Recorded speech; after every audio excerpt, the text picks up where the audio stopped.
കഴിഞ്ഞ വീഡിയോ കണ്ട പല രക്ഷിതാക്കൾ ചോദിച്ചൊരു കാര്യമുണ്ട്, ലഹരിക്ക് ഒറ്റമൂലിയുണ്ടോ എന്ന്.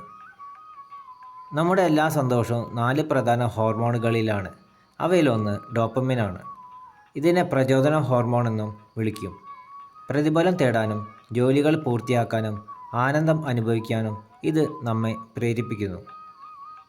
ആരോഗ്യകരമായ അളവിൽ ഡോപ്പമിൻ നിലനിർത്താൻ 9 പ്രകൃതിദത്ത വഴികളുണ്ട്.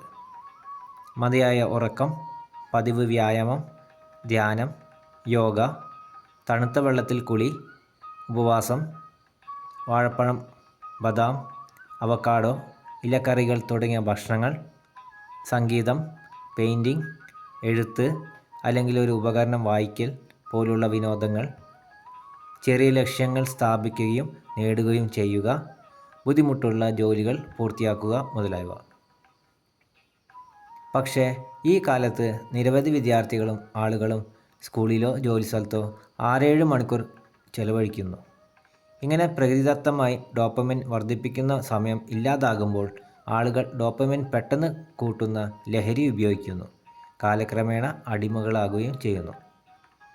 പ്രിയ രക്ഷിതാക്കളെ, നിങ്ങളുടെ കുട്ടിക്ക് പ്രകൃതിദത്ത ഡോപ്പമിൻ പ്രവർത്തനങ്ങൾക്കും വിനോദത്തിനും മതിയായ സമയം ലഭിക്കുന്നുണ്ടെന്ന് ഉറപ്പാക്കുക.